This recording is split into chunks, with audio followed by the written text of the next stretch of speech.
அனைவருக்கும் வணக்கம். இப்போ நம்ம செட்டில்மெண்ட் டீடு எப்படி ப்ரிப்பேர் பண்ணுறது, இது ஒரு டிராப்டு ஹஸ்பண்ட் டு ஒய்ஃப், கணவன்லேருந்து மனைவிக்கு சொத்தை செட்டில்மெண்ட் டீட் பண்ணுறது எப்படி அப்படிங்கிறத பற்றி பார்க்க போகிறோம் இந்த வீடியோவில். இதுக்கு முன்னாடி நம்ம செட்டில்மெண்ட் டீடுனா என்ன அப்படிங்கிற ஃபுல் டீட்டெயில்ஸ் ஏற்கனவே கொடுத்துருக்கோம். இருந்தால் அதை போய் நீங்கள் அந்த வீடியோவை பாருங்கள். நம்ம இதில் இருக்க எக்ஸிஸ்டிங் வீடியோவில் இதை ஏன் நம்ம செக் பண்ணுறோம் அப்படின்னா, இதில் இருக்க டீட்டெயில்ஸ் எல்லாம் வெரி வெரி இம்பார்ட்டண்ட்டு. ஏதோ ஒரு தப்பு பண்ணிட்டோம்னா அதை ரெக்டிஃபிகேஷன் பண்ணணும்.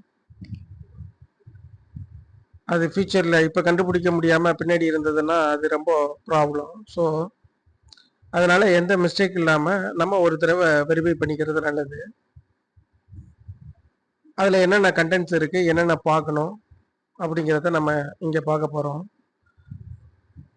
எப்போதுமே இந்த மாதிரி இது பண்ணும்போது லீகல் ஒப்பீனியன் அட்வொகேட் வச்சு டிராஃப்ட் பண்ணி இல்லை டிராஃப்ட் ஒப்பீனியன் வாங்கிக்கிறது ஆல்வேஸ் நல்லது. இப்போ இந்த இதில் இப்போ நம்ம என்ன பார்க்க போகிறோம்னா, இது ஒரு நாலேஜ் பர்பஸ்க்கு தான் பண்ணுறோம். நீங்கள் யாராவது ஹஸ்பண்ட் ஒய்ஃபுக்கோ யாருக்கோ பண்ணணும் அப்படின்னா இது ஒரு டெம்ப்ளேட்டாக நீங்கள் யூஸ் பண்ணிக்கலாம். எது பண்ணாலும் லீகல் ஒப்பீனியன் அண்டு டிராஃப்ட்டு ரொம்ப இம்பார்ட்டண்ட்டு. அது அட்வொகேட்டிருந்து நீங்கள் வாங்கிக்கலாம். இது எல்லாருக்குமே இது பயனுள்ளதாக இருக்கும்னு நான் நம்புகிறேன்.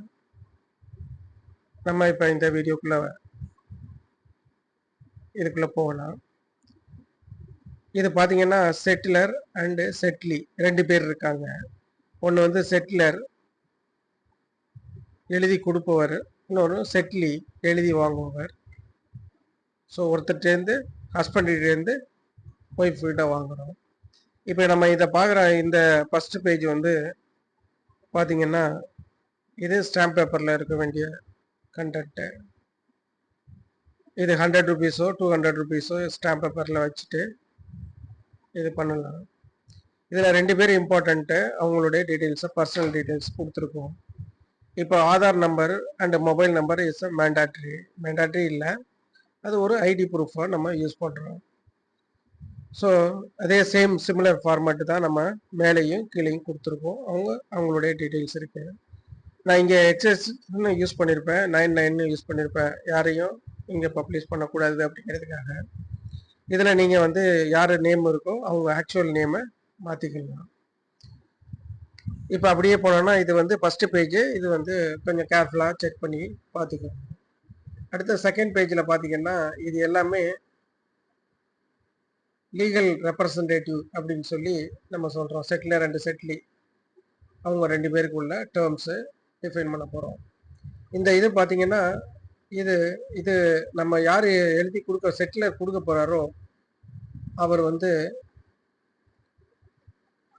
லீகல் ஃபுல் ரைட்ஸ் ஓனர்ஷிப் இருக்கணும் அவருக்கு. ஸோ அவருடைய சேல் டீட்டில் அந்த சேல் டீட்டில் இருக்கிறத இங்கே டிஃபைன் பண்ணணும். ஸோ இதுக்கு முன்னாடி நடந்த sale detail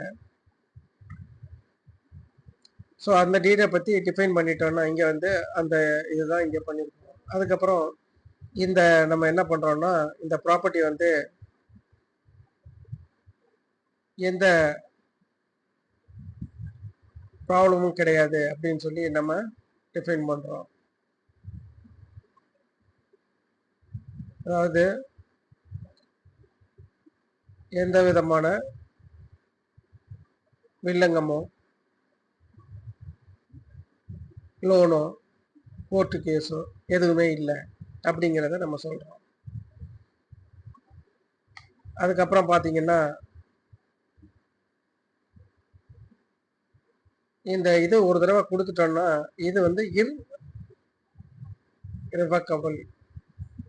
irrevocable. It means நம்மளால் திரும்ப பெற முடியாது. ஒரு தடவை கொடுத்துட்டோம்னா போயிடும். ஒரு தடவை கொடுத்ததுக்கப்புறம் அந்த ஃபுல் ரைட்ஸ் வந்து இந்த செட்லிக்கு போயிடும். யாருக்கு? மனைவிக்கு போயிடும். ஸோ இந்த கண்டென்ட் எல்லாம் இதெல்லாம் டேர்ம்ஸ், இது ரொம்ப இம்பார்ட்டன்ட். அண்ட் தென் அதுக்கப்புறம் பார்த்தீங்கன்னா ஷெட்யூல் ப்ராப்பர்ட்டி. இது பார்த்தீங்கன்னா இதில் வந்து இந்த சேல் டீடில் இருக்கிற அந்த ப்ராப்பர்ட்டிஸ், அந்த ஷெட்யூல் ப்ராப்பர்ட்டியை இங்கே கொண்டு வந்துடணும். அது என்ன இருக்கோ அதே சேம், எதுவுமே மிஸ்டேக் பண்ணக்கூடாது. நம்ம ரெஜிஸ்டர் ஆஃபீஸ் போனோம்னா அவங்க இதை தான் வெரிஃபை பண்ணுவாங்க, அது ரெண்டும் ஷெட்யூல் ப்ராப்பர்ட்டிஸ் கரெக்டாக இருக்காங்க. ஏன்னா எதையோ ஒன்று நம்ம மேலே டிஃபைன் பண்ணிட்டு கீழே மாற்றி கொடுத்துட்டோம்னாலும் ப்ராப்ளம் ஆகிடும். ஸோ அதனால் அந்த என்னென்ன ஷெட்யூல்ஸ் இருக்கோ அதை வந்து நம்ம டிஃபைன் பண்ணி தரோம். இந்த கேஸை பொறுத்தவரை பார்த்தீங்கன்னா இதில் ஐட்டம் நம்பர் 1, 2 ரெண்டு இதையும் கம்பைன் பண்ணி தான் அவங்க வந்து ஒரு அந்த ப்ராப்பர்ட்டியில் ஏற்கனவே இருக்குது அந்த ஷெட்யூலில். ஸோ அதனால் நம்ம இங்கே அதை போட்டிருக்கோம். அதுக்கப்புறம் ஷெட்யூல் ப்ராப்பர்ட்டியும் இருக்குது. ஸோ அந்த சேல் டீடில் என்ன இருக்கோ அதை இங்கே கொண்டு வந்துடுறோம். அதுக்கப்புறம் அது மார்க்கெட் வேல்யூ என்ன இருக்கோ அதை நம்ம இங்கே போடணும். இது வந்து நீங்கள் நார்மலாக உங்களுடைய ரெஜிஸ்டர் ஆஃபீஸில் போயிட்டு கேட்டிங்கன்னா அவங்க சொல்லிடுவாங்க என்ன மார்க்கெட் வேல்யூ. ஸோ இதெல்லாம் ப்ரிப்பேர் ஆயிடுச்சு அப்படின்னா நம்ம எடுத்துகிட்டு போயிட்டு நேராக ரெஜிஸ்டர் ஆஃபீஸில் அங்கே கேட்டிங்கன்னா இந்த மாதிரி நான் அங்கே பண்ண போகிறோம், இந்த டாக்குமெண்ட்டை கொஞ்சம் வேலிடேட் பண்ணி சொல்லுங்கள் கரெக்டாக இருக்காங்கன்னு. ஸோ அவங்க வந்து பார்த்துட்டு இது இந்த அமௌண்ட்டு இதெல்லாமே கரெக்டாக இருக்கா, என்னென்ன வேணுங்கிறத சொல்லுவாங்க. அதை ஃபாலோ பண்ணி நம்ம வந்து ரிஜிஸ்ட்ரேஷனுக்கு போகலாம். ஸோ இந்த வீடியோவில் நம்ம இது மட்டும் தான் பார்க்குறோம். இதுக்கப்புறம் நம்ம என்ன பண்ண போகிறோம்னா இதை எப்படி ப்ரொசீட் பண்ணுறது அடுத்த லெவலில் ரெஜிஸ்டர் ஆஃபீஸில். ஸோ இது எல்லாமே எப்படி அடுத்து என்ன பண்ணணும் அப்படிங்கிற ப்ராசஸில் அடுத்த லெவலில் பார்ப்போம். தேங்க்யூ.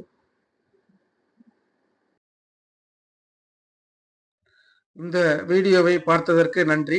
இந்த வீடியோ உங்களுக்கு பயனுள்ளதாக இருந்தால் தயவுசெய்து லைக், ஷேர் மற்றும் மேலும் பயனுள்ள தகவல்களுக்கு எங்கள் சேனலை சப்ஸ்கிரைப் செய்யுங்கள்.